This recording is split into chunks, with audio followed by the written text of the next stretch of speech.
ሰላም ሰላም ውድ የዚህ ቻናል ቤተሰቦች እንደምን ቆያችሁን? በዛሬው ቪዲዮአችን ደግሞ ኮሎኒያሊዝም ኢን አፍሪካ የሚለውን ቶፒክ እናያለን።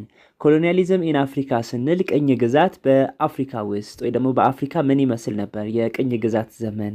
የትኞቹ የአውሮፓ ሀያላን ሀገራቶች የትኞቹ የአፍሪካ ሀገራቶችን ያዙ ወይም በቅኝ ግዛት ገዙ? እነዚህ የአውሮፓ ሀገራት አፍሪካውያንን በቅኝ ግዛት እንዲይዙ ያደረጋቸው ወይ ደግሞ ያነሳሳቸው ምክንያት ኮዙ ምንድን ነበር የሚለውን እናያለን። በዚህ ስር የሚገኙ ሌሎች ቶፒኮችንም እናያለን በዛሬው ቪዲዮአችን።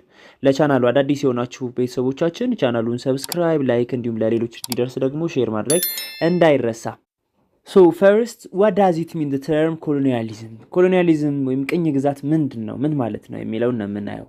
So colonialism refers to the fact that a backward or weaker nation is controlled by a powerful nation. ቅኝ ግዛት ወይ ደግሞ ኮሎኒያሊዝም ስንል ምንድነው?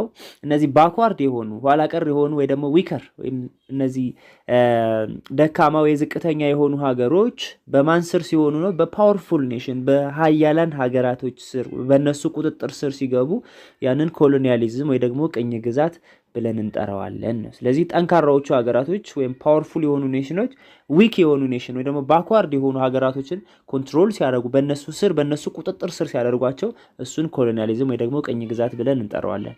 The powerful nation has an advanced economy, strong government, considerable military strength. ስለዚህ እነዚህ ፓወርፉል የምንላቸው ሀያላን ሀገራቶች ምን አላቸው? አድቫንስድ ኢኮኖሚ አላቸው። ኢኮኖሚያቸው በጣም በከፍተኛ ሁኔታ ያደጉ ነው። በኢኮኖሚ ያደጉ ናቸው። ስትሮንግ ገቨርንመንት አላቸው ወይም ጠንካራ የሆነ መንግስት አላቸው። and considerable military strength ነው። ሚሊተሪሊ ወይ በጦርነት በወታደራዊ ኃይላቸውም እንዲሁ ስትሮንግ ነው። The backward area has underdeveloped natural resources, primitive economy, weak government and limited military power. ስለዚህ ዊከር ገቨርንመንት ወይ ደግሞ ዊከር ኔሽን የምንላቸው ወይ ደግሞ ባክዋርድ ኤሪያስ የምንላቸው ደግሞ ከዛ ከፓወርፉል ኔሽኖች በተቃራኒ ናቸው። እነዚህ ይሄ ማለት አንደር ዴቨሎፕድ የሆነ ናቹራል ሪሶርስ አላቸው። ሪሶርሱ አለ ግን ያንን ሪሶርስ በሚገባ ዩቲላይዝ ያደረጉ ሀገሮች አይደሉም። ኢኮኖሚያቸው በጣም ፕሪሚቲቭ ነው፣ ኋላ ቀር የሆነ ወይ ደግሞ በጣም ዝቅተኛ የሆነ የኢኮኖሚ እድገት ያላቸው ናቸው። እነዚህ ባክዋርድ ኤሪያ ወይ ባክዋርድ ኔሽን የምንላቸው ዊክ ገቨርንመንት ወይም ደግሞ መንግስታቶቻቸው በጣም ደካማ ናቸው። ደካማ የሆነ መንግስት ወይም እንዲሁም ሊሚትድ ሚሊተሪ ፓወር አላቸው። ሚሊተሪ ፓወራቸው የተወሰነ ወይ ደግሞ ውስንነት ያለበት ነው፣ ስትሮንግ አይደለም ነው።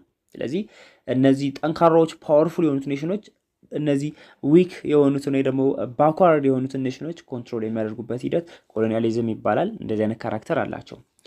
The cause of colonialism were the desire of European nations to provide raw materials, markets and cheap labor force for their industry. ስለዚህ የቅኝ ግዛት ዋነኛ ምክንያት ወይ ደግሞ the main cause of colonialism ምንድነው ካልን አውሮፓውያን ፍላጎት ወይ ደግሞ ከፍተኛ የሆነ ፍላጎት ምኞት ነበራቸው። አፍሪካዊ ሀገሮችን የመቆጣጠር ከፍተኛ ፍላጎት አላቸው። ለምንድነው ይሄ ፍላጎታቸው ከምን የመጣ ነው ካልን እንግዲህ ከኢንዱስትሪያል ሪቮሉሽን በኋላ አውሮፓ ውስጥ በተለይ በ18ኛው ሴንቸሪ ጀምሮ እንግሊዝ ሀገር የተጀመረው የኢንዱስትሪያል ሪቮሉሽን ወይ ደግሞ የኢንዱስትሪ አብዮት ለኢንዱስትሪዎቻቸው የሚያስፈልጉ በርካታ ሮ ማቴሪያሎችን ይፈልጋሉ። ወይም ደግሞ በእነዚያ ኢንዱስትሪዎች ውስጥ ፕሮዳክቶችን ፕሮዲዩስ ለማድረግ የሚጠቀሟቸው ጥሬ ዕቃዎች ወይም ሮ ማቴሪያሎች በብዛት የሚገኙት የት ነው? አፍሪካ ውስጥ ነው። ስለዚህ አውሮፓውያን በእነዚህ አፍሪካ ሀገራት ላይ ከፍተኛ የሆነ ፍላጎት አሳዩ። ምንን ለማግኘት? ሮ ማቴሪያልስ ወይም ጥሬ ዕቃን ለማግኘት። ከዛ ውጪ ከሮ ማቴሪያል በተጨማሪ ማርኬትስ፣ የተለያዩ ገበያዎችን ማርኬት ሴንተር ወይ ደግሞ ትሬድ ሩቶችን ለማግኘት አፍሪካ ውስጥ፣ እንዲሁም ቺፕ ሌበር ፎርስ ዝቅተኛ የሆነ የሰው ኃይል ወይ ደግሞ በዝቅተኛ ክፍያ የሚሰሩ ሰራተኞችን ከአፍሪካ ማግኘት እንደሚችሉ ስለሚያውቁ አፍሪካ ውስጥ እንደዛ አይነት ፍላጎት ኖራቸው ነው። ስለዚህ የኮሎኒያሊዝም የቅኝ ግዛት ኮዞች እነዚህ ሶስቱ ናቸው ነው።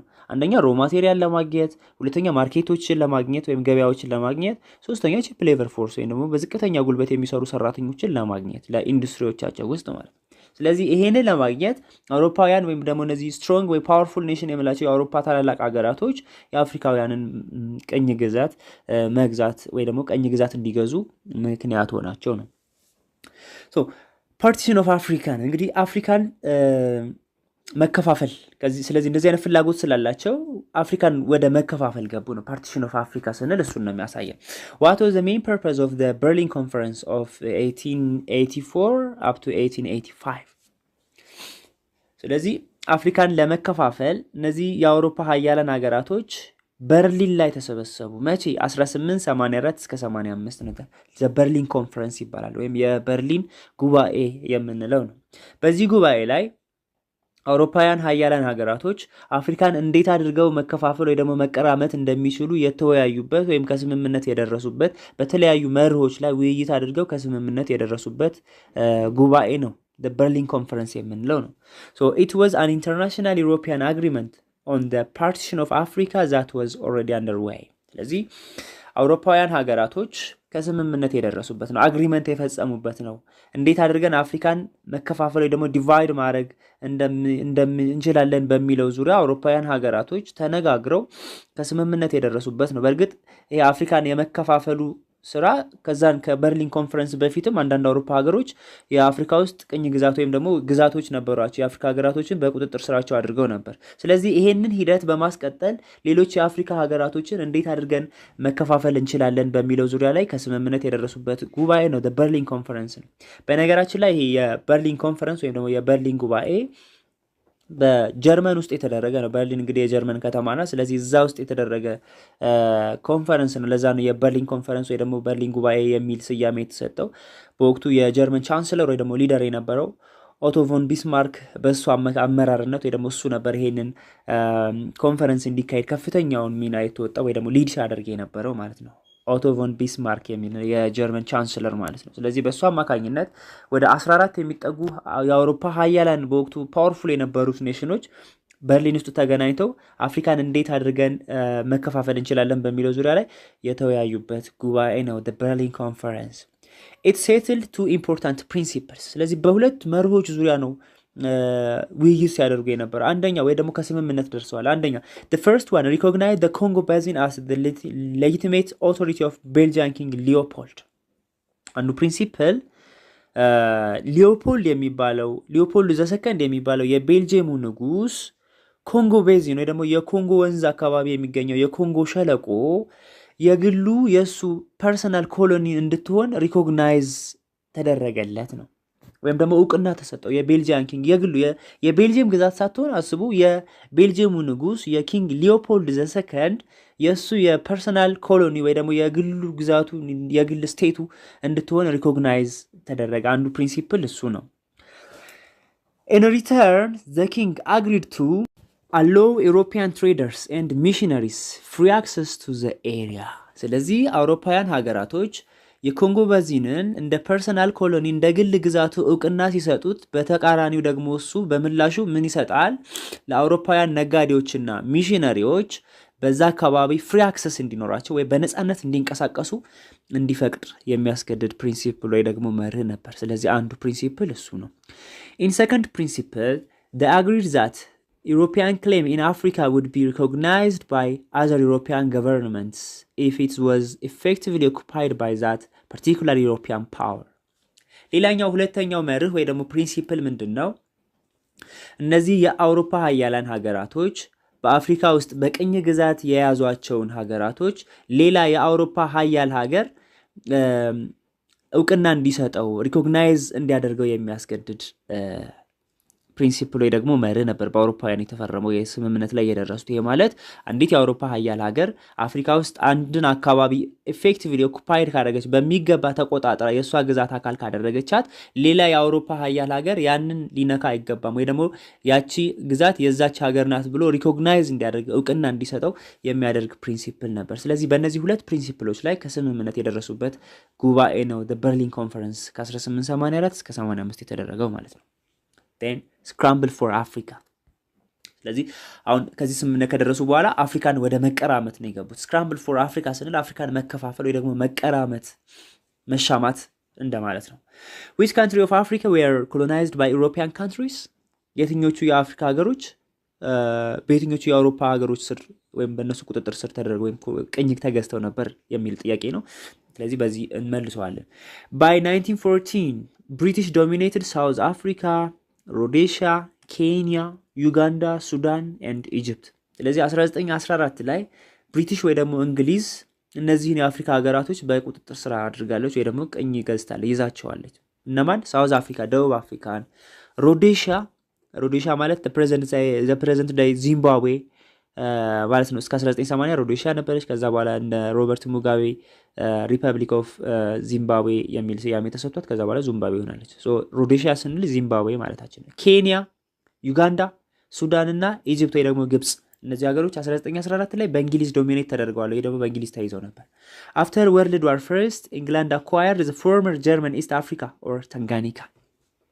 የአንደኛ ዓለም ጦርነት ከተጠናቀቀ በኋላ በጀርመን ስር የነበሩ ስቴቶች ወይ ደግሞ ግዛቶች ለሌሎች እንዲከፋፈሉ ሲደረግ ታንጋኒካ ወይ ደግሞ አሁን ታንዛኒያ የምንላት ሀገር ለማን ተሰጠች? ለእንግሊዝ ተሰጠች ማለት። ስለዚህ እነዚህ ታንጋኒካን ጨምሮ ከላይ ያየናቸው ሀገራቶች የእንግሊዝ ቅኝ ግዛቶች ነበሩ ወይም በእንግሊዝ ስር የነበሩ የአፍሪካ ሀገሮች ናቸው ነው። እንደምናስታውሰው አንደኛ ዓለም ጦርነት ሲጠናቀቅ ጀርመን ከተሸነፈች በኋላ ትሪቲ ኦፍ ቨርሳይል የሚለው ላይ ስናይ ጀርመን የያዘቻቸውን ግዛቶች እንድታስረክብ የሚያስገድድ ስምምነት ተፈራርመው ነበር። በዛ ምክንያት ታንጋኒካ የምትባለው ኢስት አፍሪካ ላይ የምትገኘው ወይም ታንዛኒያ የምንላት ሀገር ለእንግሊዝ ተላልፋ ተሰጠች ነው። by 1847 the French had controlled Algeria 1847 ደግሞ ፈረንሳይ የምንላት የአውሮፓ ሀያል ሀገር ማንን ኮንትሮል አረገች? አልጄሪያ፣ ሰሜን አፍሪካ ላይ የምትገኘውን አልጄሪያ ያዘች ነው።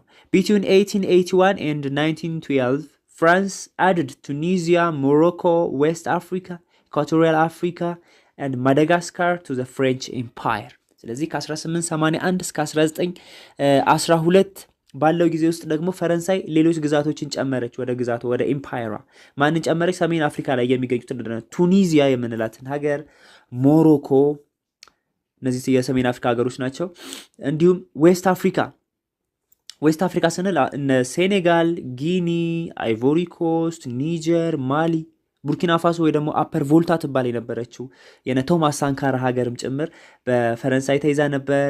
ኢኳቶሪያል አፍሪካ፣ ማዳጋስካር፣ እንግዲህ ማዳጋስካር ደሴት ናት፣ የአፍሪካ ትልቁ ደሴት ህንድ ውቅያኖስ ውስጥ የሚገኘው። እነዚህ ሀገሮች ከ1881 እስከ 1912 ባለው ጊዜ ውስጥ ወደ ፈረንሳይ ግዛትነት ወይም ደግሞ በፈረንሳይ ኮንትሮል ተደርገው ነበር፣ ወደ ፈረንሳይ ኢምፓየር ተቀላቅለዋል ወይም በፈረንሳይ ስር ነበሩ ነው።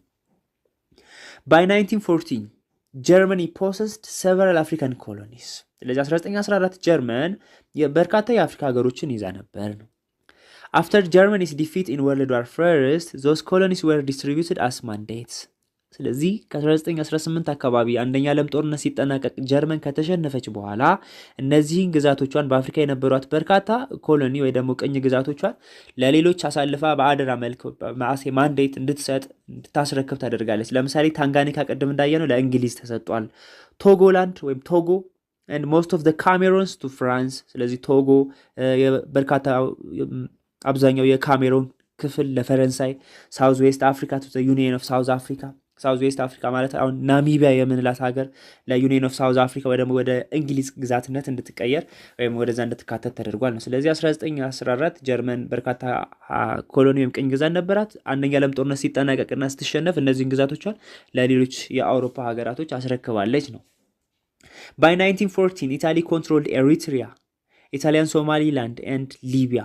1914 ጣሊያን የምንላት ሌላኛዋ ሀገር ደግሞ ኤርትራን፣ ኢታሊያን፣ ሶማሊላንድ የምንለው የሶማሊላንድ የተወሰነው ክፍል እንዲሁም ሊቢያ የምንላት የሰሜን አፍሪካ ሀገር እነዚህን በ1914 የጣሊያን ቅኝ ግዛት ሆነው ነበሩ፣ የሚነሱ የጣሊያን አካል ነበሩ። in 1936 Italy attempted to colonize Ethiopia but it was defeated at the Battle of Adwa። እዚህ ጋር 1936 ላይ እንግዲህ አድዋ ላይ በ88 ከተሸነፉ በኋላ ድጋሜ የበቀል እርምጃ ለመውሰድ ወደ ኢትዮጵያ መጥተው ነበር ጣሊያኖች። ስለዚህ እዚህ ጋር የሚያስቀምጠው 1936 ብሎ ግን አድዋ ላይ ተሸንፈዋል ይላል። ትንሽ የሚጋጭ ነገር አለው። ግን ምንድነው መያዝ ያለባችሁ እዚህ ጋር ጣሊያን ኢትዮጵያን ቅኝ ለመግዛት ሙከራ አድርጋ ነበር ነው። በመጀመሪያ አድዋ ላይ ተሸንፋ እንግዲህ ቅኝ ግዛት ሐሳቧ ሳይሳካ ቀርቷል። ከዛ በኋላ 1936 ከ40 ዓመት በኋላ ተመልሳ ኢትዮጵያን ኮሎናይዝ ለማድረግ ጥረት አድርጋ ነበር። እሱም ከ5 ዓመት ቆይታ በኋላ ኢትዮጵያ ሙሉ በሙሉ ጣሊያንን አስወጥተው እንግዲህ ነፃ ሀገር አስረክበውናል። ስለዚህ የኢትዮጵያ ላይ የነበራት የቅኝ ግዛት እቅድ ያው ፌል አድርጓል ነው። So after World War II, Italy surrendered its African possession. ስለዚህ ከወርልድ ዋር ሰከንድ ወይ ደግሞ ከሁለተኛ ዓለም ጦርነት በኋላ እንግዲህ አብዛኞቹ ወይ ደግሞ የጣሊያን ስር የነበሩት የአፍሪካ ሀገራቶች ከጣሊያን ቁጥጥር ውጭ ወይ ደግሞ ከጣሊያን ነፃ ወጥተዋል ወይም አፍሪካ ውስጥ የነበራትን ግዛት ሙሉ በሙሉ አታለች ነው ጣሊያን። Portugal retained control over African territories of Portuguese, Guinea Bissau, Angola and Mozambique. ስለዚህ ፖርቹጋል ደግሞ እነዚህን ሀገራቶች ይዛ ነበር። ለምሳሌ ጊኒ ወይ ደግሞ አሁን ላይ ጊኒ ቢሳው የምትባለውን ሀገር፣ አንጎላ፣ ሞዛምቢክ እና አንጎላ ደቡብ አፍሪካ፣ ሞዛምቢክ ኢስት አፍሪካ ላይ የምትገኘው ሀገር፣ እነዚህ ሀገሮች በፖርቹጋል ስር ነበሩ ነው። እዚህ ጋር ካርታው ላይ የምታዩት ነገር እንግዲህ የተለያዩ ሀያላን የአውሮፓ ሀገራቶች የትኞቹን የአፍሪካ ሀገሮች ኮንትሮል አድርገው ነበር የሚለው ነው። ስለዚህ እዚህ ካርታው ላይ እንደምታዩት በዚህ በቢጫ ቀለም የተመለከተው ወይ ደግሞ የተወከለው የፈረንሳይ ግዛት ነው። ስለዚህ ፈረንሳይ በተለይ በዌስት አፍሪካ አካባቢ በጣም ከፍተኛ የሆነ ግዛት ነበራት ወይም ሰፊ ግዛት ነበራት አፍሪካ ውስጥ፣ ዌስት አፍሪካ አካባቢ ወይ ደግሞ ምዕራብ አፍሪካ።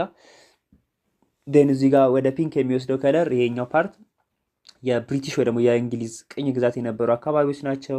እዚህ ኮንጎ አካባቢ የኮንጎ አካባቢ ያለው አካባቢ ደግሞ የቤልጅየም ቅኝ ግዛት ነው።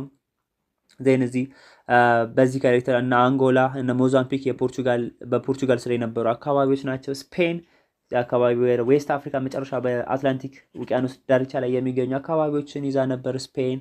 አንድ ኦልሶ ሌላ እዚህ ጋር የምናየውና በጣም ደስ የሚለው ኢንዲፔንደንት የሆኑ ስቴቶች ነበሩ፣ ቅኝ ግዛት ያልተገዙ ሀገሮች። ኢትዮጵያና ላይቤሪያ እዚህ ጋር ኢንዲፔንደንት ወይ ደግሞ ፍሪ ስቴት የነበሩ ናቸው፣ ነፃ የሆኑ ሀገሮች ወይ ደግሞ በቅኝ ግዛት ያልተገዙ ሁለቱ ሀገሮች ላይቤሪያ እና ኢትዮጵያ ናቸው ነው።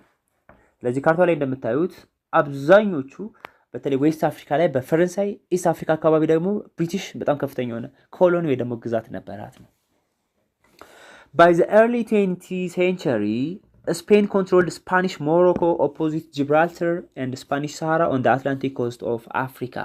ስለዚህ በ20ኛው ሴንቸሪ ወይም ክፍለ ዘመን መጀመሪያ አካባቢ ስፔንም የተለያዩ የአፍሪካ አካባቢዎችን ምን አድርጋ ነበር? ኮንትሮል አድርጋ ነበር ወይም ይዛ ነበር ነው። ለምሳሌ ስፓኒሽ ሞሮኮ የምንለው የሞሮኮ ፓርት አለ የስፔን ግዛት የሆነ። እንዲሁም ኦፖዚት ጂብራልተር አካባቢም ስፔን ቅኝ ግዛት ይዛ ነበር ወይም ኮሎኒ ነበራት። ጂብራልተር የምንላት አውሮፓ ውስጥ የምትገኝ ሀገር ናት። በአትላንቲክ እና በሜዲትራኒያን መካከል በሁለቱ ባህሮች መካከል ላይ በሁለቱ አካላቶች መካከል ላይ የምትገኝ ከስፔን በስተ ደቡብ የምትገኝ ሀገር ናት ጂብራልተር። እሱም በስፔን ስር ነበረች። ስፓኒሽ ሳሃራ ኦን ዘ አትላንቲክ ኮስት ኦፍ አፍሪካ ማለት እዚህ ጋር ይሄ የምታዩት ክፍል እንዲሁም የስፔን ቅኝ ግዛት ሆኖ ነበር ከ20ኛው ሴንቸሪ መጀመሪያ አካባቢ ጀምሮ ማለት ነው። In 1876, King Leopold II and a group of Belgian capitalists managed to control the Congo region. ለዚህ ቅድም እንዳየነው በርሊን ኮንፈረንስ ላይ ሲፈራረሙ አንዱ ሪኮግናይዝ የተደረገው ነገር ምንድነው? ከ1876 ጀምሮ ይሄ የቤልጂየሙ ንጉስ ኪንግ ሊዮፖልድ II የምንለው ኮንጎን እንደ ግል ወይም ደግሞ እንደ ፐርሰናል ኮሎኒ እንዲቆጠርለት ወይም ደግሞ ሪኮግናይዝ ተደርጎ እውቅና ተሰጥቶት ነበር ነው። ስለዚህ ኮንጎ ሪጅን አካባቢ ያለው የሱ የግል ግዛቱ ፐርሰናል ኮሎኒ ናት ነው። but in 1908 the Belgian government took control of the Congo። ከ1908 በኋላ ግን ይሄ ፐርሰናል ኮሎኒ የነበረው የንጉስ ሊዮፖልድ ወይም ኪንግ ሊዮፖልድ II የሱ ፐርሰናል ኮሎኒ የነበረችው ኮንጎ ወዴት ተቀየረች? ከፐርሰናል ኮሎኒነት ወደ ቤልጅየም ኮሎኒ ወይ ደግሞ የሱ የግል ግዛት የነበረችው ወደ ቤልጅየም ኮሎኒ ወይ ደግሞ በቤልጅየም አጠቃላይ በቤልጅየም በምትባለው ሀገር ግዛት የሱ አንድ ኮሎኒ እንድትሆን ተደረገ ነው። በፊት የግሉ ነበረች፣ በኋላ ላይ የቤልጅየም ስቴት የሱ ቅኝ ግዛት ወይ ደግሞ ኮሎኒ እንድትሆን ተደረገ ማለት ነው። ስለዚህ ቤልጅየም ኮንጎ አካባቢን ቅኝ ግዛት ይዛለች የሚባለው ለዛ ነው። መጀመሪያ ኪንግ ሊዮፖልድ ነበር ያዘው፣ ዜን በኋላ ላይ የቤልጅየም የሀገሩ ቅኝ ግዛት እንድትሆን ተደረገ ነው። ኢትዮጵያ and Liberia were the only remaining independent state in Africa። ስለዚህ በአፍሪካ ውስጥ ቅኝ ግዛት ያልተገዙት ሁለት ሀገሮች ናቸው። እሱም ኢትዮጵያ እና ላይቤሪያ ናቸው። በተለይ የኢትዮጵያ በራሷ ነው ነፃነቷን ያወጀችው። ጣሊያን ልትገዛት ሙከራ አድርጋ ያንን ሙከራዋን አድዋ ላይ እንግዲህ በጣም ብዙ መስዋዕትነት ከፍለው ነው ነፃነታቸውን ያወጁት አባቶቻችን ኢትዮጵያውያን። ላይቤሪያ ስንል ከአሜሪካ ጋር በነበራት ሂስቶሪካል ኮኔክሽን አማካኝነት ነው ያልተያዘችው። እንደምናስታውሰው ስለ ስሌቭ ትሬድ ስናወራ ከአሜሪካ የተመለሱት ባሮች እንዲሰፍሩ የተደረገው የት ነው? ላይቤሪያ ውስጥ ነው። ስለዚህ ከአሜሪካ ጋር ከፍተኛ የሆነ ሂስቶሪካል ኮኔክሽን አለ። አሜሪካውያን ናቸው ማለት ከአሜሪካ የተመለሱ አፍሪካውያን ናቸው ላይቤሪያ ውስጥ የሚኖሩ። ስለዚህ ከአሜሪካ ጋር ስላላት ወይም በእሷ ስር ስለነበረች ሌሎች አውሮፓውያን ሀገራቶች ሊይዟት አልፈለጉም፣ ወይ ደግሞ የአሜሪካ ጋር ግንኙነት ስለነበራት ከዛ ጋር የተያያዘ ነው ነፃ ሀገር እንድትሆን የተደረገው ነው። Another point is the nature of colonial administration። ስለዚህ የቅኝ ግዛት አስተዳደሩ ምን ይመስል ነበር፣ ምን አይነት ካራክተር ወይ ደግሞ ኔቸር ነበረው የሚለውን ነው የምናየው። what were the system of administration used by colonialist state። ስለዚህ እነዚህ ኮሎኒያሊስቶቹ ቀኝ ገዢዎቹ ምን አይነት ሲስተም ኦፍ አድሚኒስትሬሽን ነበራቸው፣ በቀኝ ግዛቶቻቸው ላይ ተግባራዊ የሚያደርጉት ምን አይነት የአስተዳደር ስርዓት ነበር ስንል ዳይሬክት ሩል አለ፣ ኢንዳይሬክት ሩል አለ። ስለዚህ በቀጥታ ቀኝ ገዢዎቹ የሚያስተዳድሩበት ዳይሬክት የሆነ ሩል አለ፣ ደግሞ በሪፕሬዘንታቲቭ የሚያስተዳድሩት ኢንዳይሬክት ሩል የሚከተሉ ቀኝ ገዢዎች ወይም ከኮሎኒያሊስት ስቴቶች ነበሩ ነው። ዳይሬክት ሩል የሚለውን ስናይ this means that the colonizers wanted to assimilate their colonial subject into cultural Frenchmen without their skin color። ስለዚህ ይሄ ዳይሬክት ሩል የሚከተሉት ኮሎናይዘሮች ወይም ቀኝ ገዢዎች ምንድን ነበር ፍላጎታቸው? የነሱን ካልቸር ወይም ደግሞ ካልቸራል የሆኑ ኤሌመንቶቻቸውን አሲሚሌት ማድረግ ነው በእነዚህ ቀኝ ግዛቶቻቸው ላይ። ይሄ ማለት ለምሳሌ ካልቸር ስንል ያመጋገብ ሊሆን ይችላል፣ ያለባበስ ኦር ደግሞ ቋንቋንም ጭምር ማለታችን ነው። ቋንቋቸውን፣ ባህላቸውን፣ ሃይማኖታቸውን ጭምር በእነዚህ ግዛቶቻቸው ላይ አሲሚሌት ማድረግ ፍላጎት አላቸው ዳይሬክት ሩልን የሚከተሉት ኮሎኒያሊስቶች ማለት ነው። ስለዚህ ይህንን ቋንቋቸውን፣ ባህላቸውንና ሌሎች ልማዶቻቸውን በቅኝ ግዛቶቻቸው ላይ ማዋሃድ ወይ ደግሞ ማስረጽ፣ ማለማመድ እንደዚህ አይነት ፍላጎት የነበራቸው ሀገሮች ናቸው። ዊዛውት ዜር ስኪን ከለር እንግዲህ የቆዳ ቀለማቸውን ብቻ ነው፣ ከዛ ውጭ ያለውን ነገር በሙሉ መቀየር ወይ ደግሞ አሲሚሌት ማድረግ የሚፈልጉ ሀገሮች ናቸው ዳይሬክት ሩልን የሚከተሉ የነበሩት ነው። they had full legal and political right of French citizenship። ስለዚህ እነዚህ ቅኝ ግዛቶቻቸው ውስጥ ያሉት ሀገሮች ሌጋል የሆነ እንዲሁም ፖለቲካል ራይት ነበራቸው። ልክ እንደ ማንኛውም የፈረንሳይ ዜጋ ህጋዊ የሆነ ወይም መብት ነበራቸው፣ ፖለቲካዊ የሆነ መብት ወይም ደግሞ ፖለቲካል ራይት ነበራቸው which means including the right to send representative to the French parliament in Paris። ስለዚህ ህጋዊ ፖለቲካል ራይት ነበራቸው፣ የፖለቲካዊ መብት ነበራቸው ስንል ተወካዮቻቸውን ጭምር ወደ ፈረንሳይ ፓርላማ የእነሱን ገዢ ወደ ፈረንሳይ ፓርላማ ልከው ጥያቄዎቻቸውን የመጠየቅ ሁሉ ራይት ወይ ደግሞ መብት ነበራቸው ነው ዳይሬክት ሩል ላይ። ሶ ፍራንስ፣ ጀርመኒ፣ ፖርቱጋል፣ ስፓኒሽ፣ ኢታሊ ዩዝድ ዳይሬክት ሩል። ስለዚህ እነዚህ የአውሮፓ ኮሎናይዘሮች ወይም ኮሎኒያል ስቴቶች ዳይሬክት ሩልን ይከተሉ ነበረ በቅኝ ግዛቶቻቸው ላይ። ፈረንሳይ፣ ጀርመን፣ ፖርቱጋል፣ ስፔን፣ ጣሊያን የምላቸው ቅኝ ገዢ ሀገራቶች በቅኝ ግዛቶቻቸው ላይ ዳይሬክት ሩልን ተግባራዊ ያደርጉ ነበር ማለት ነው። ኢንዳይሬክት ሩል ወይም ደግሞ በተወካይ ወይም ቀጥተኛ ባልሆነ መንገድ የሚያስተዳድሩት ማለት ነው። ብሪቲሽ ዩዝድ ኤ ቲዮሪ ኦፍ ኮሎኒያል አድሚኒስትሬሽን ኮልድ ኢንዳይሬክት ሩል። ስለዚህ ብሪቲሽ የምትጠቀመው የቅኝ ግዛቶቻቸውን የምታስተዳድርበት አድሚኒስትሬሽን ሲስተም ኢንዳይሬክት ሩል ይባል ነበር ነው። ኢንዳይሬክት ሩል ስንል ቀጥተኛ ባልሆነ መንገድ ወይ ደግሞ በተወካይ ቅኝ ግዛቶቿን ታስተዳድር ነበር ብሪቲሽ ነው። unlike the French, the British used Africans law to judge local civil disputes and minor criminal cases, but no serious criminal case or any dispute involving between Europeans። ስለዚህ እዚህ ጋር እንግሊዝ ምንድን ነበር የምትጠቀመው ከፈረንሳይ በተቃራኒ? ፈረንሳይ እንግዲህ ዳይሬክት ሩል እንደምትጠቀም ቀድማየ ሌሎች እነ ጀርመንን ጨምሮ ማለት ነው። እንግሊዝ የምትጠቀመው የአድሚኒስትሬሽን ሲስተም ግን ኢንዳይሬክት የሆነ ሩል ነበር which means የተለያዩ ጸብ ወይ ደግሞ ግጭቶች ሲኖሩ ማይነር ክሪሚናል ኬዝ ወይ ደግሞ የተለያዩ አነስተኛ የሆኑ የወንጀል ድርጊቶች ሲፈጸሙም ጭምር በራሳቸው ሕግ እንዲዳኙ ወይ ደግሞ እንዲቀጡ ታደርግ ነበር ነው። ይሄን የምታደርገው ማይነር የሆኑ ክሪሚናል ኬዝ ወይ ደግሞ የወንጀል ጥፋቶች ሲኖሩ፣ የእርስ በርስ ግጭቶች ወይም ደግሞ አነስተኛ የሆኑ ዝቅተኛ የሆኑ ጠቦች ሲኖሩ በራሳቸው ሕግ እንዲዳኙ ታደርግ ነበር። ስለዚህ በቀጥታ ጣልቃ አትገባም፣ በራሳቸው ሕግ በራሳቸው ልማድ እንዲዳኙ ታደርግ ነበር ነው ኢንዳይሬክት በሆነ መንገድ በተዘዋዋሪ ማለት ነው። but no serious criminal case or any dispute involving between European serious የሆነ ክሪሚናል ኬዝ ወይ ደግሞ ከፍተኛ የሆነ ወንጀሎች ከተፈጸሙ ግን በራሷ ሕግ ወይ ደግሞ ጣልቃ ትገባ ነበር ነው። and also any dispute of involving between European ስለዚህ ከሌላ የአውሮፓ ሀገር ጋር ከሌላ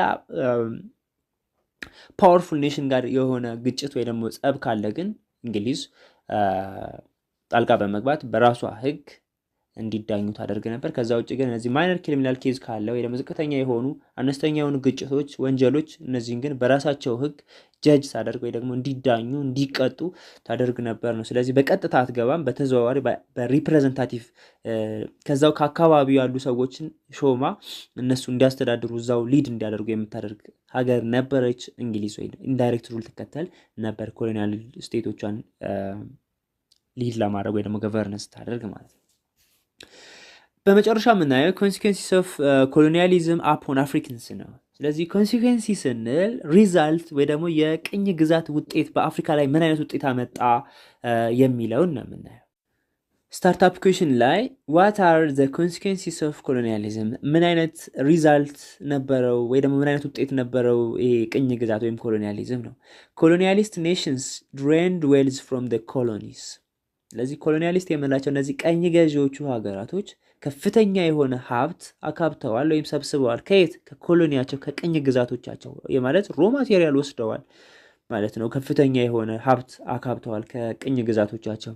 ዲስከሬጂንግ ኮሎኒያል ማኒፋክቸሪንግ፣ በእነዚህ በግዛቶቻቸው ላይ ኢንዱስትሪዎች ወይ ደግሞ ሌሎች ማኒፋክቸሪንግ ኢንዱስትሪ የምንላቸው ወይ ደግሞ ኢንፍራስትራክቸሮች በደንብ እንዲሰራ አይፈልጉም። ዲስከሬጅ አድርጉ ነበር፣ አያበረታቱም ነው።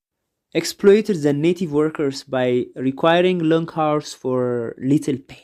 ሌላ በዛው የኖሩ የነበሩ የሀገሬውን ሰው በቅኝ ግዛቶቻቸው ውስጥ ያሉትን ተወላጆች ጉልበታቸውን ኤክስፕሎይት ያደርጉ ወይ ደግሞ ከፍተኛ የሆነ የጉልበት ብዝበዛ ያካሂዱ ነበር። ከፍተኛ የሆነ ስራ ያሰሯቸው ነበር ለረጅም ሰዓት በትንሽ ክፍያ። ብዙ ያሰሯቸዋል፣ የሚከፍሏቸው ግን በጣም ጥቂት ነው ማለት ነው። expected an attitude of racial and cultural superiority። ሌላው የነሱ ካልቸር የነሱ ዘር የበላይ እንደሆነ ያሳምኗቸው ወይ ደግሞ ይነግሯቸው ነበር። ካልቸራል ሱፔሪዮሪቲ፣ የቀኝ ገዢዎቹ ካልቸር የቀኝ ገዢዎቹ ዘር ወይም ሬስ የነሱ ሱፔሪዮሪቲ እንዳለ እነሱ ሱፔሪየር እንደሆኑም ጭምር ያሳዩዋቸው ወይ ደግሞ ይነግሯቸው ያሳምኗቸው ነበር። discriminated against the colonial peoples and degraded their native cultures። ስለዚህ እነዚህ ኮሎኒያል ፒፕል የምንላቸው በቀኝ ግዛቶች ስር ያሉት ወይ ደግሞ በዚህ በቀኝ የተገዙት ህዝቦች ዲስክሪሚኔትድ ይደረጉ ወይም ደግሞ እነዚህ ቀኝ ገዢዎቹ ዲስክሪሚኔት ያደርጓቸው ነበር፣ አድሎ ይፈጽሙባቸው፣ በደል ይፈጽሙባቸው ነበር በኮሎኒያል ፒፕልሶች በቀኝ ተገዢዎች ህዝቦች ላይ ማለት ነው። and degraded their native cultures፣ የነሱን ባህል የነሱን ካልቸር ወይም ደግሞ የሀገሬው የቀኝ ተገዢውን ህዝብ ካልቸር ዝቅ የማድረግም ስራ ይሰሩ ነበር። የመናቅ ክብር አለመስጠት ዲግሬድ የማድረግ ስራ ይሰሩ ነበር እነዚህ ኮሎኒያሊስቶቹ ማለት ነው። ቀጣይ ላይ አፍሪካን ኢንዲፔንደንስ የሚለው እናያለን። የዛሬው ክላስ እዚህ ላይ ያበቃል። ኔክስት ከዚህ የቀረውን የዚህ የኮሎኒያሊዝም ቶፒክ አፍሪካውያን እንዴት ነው ነፃነታቸውን ያገኙት፣ የአፍሪካ ሀገሮች ከዚህ ቅኝ ግዛት እንዴት ወጡ የሚለውን ፖይንት አጠር አድርገን እናያለን።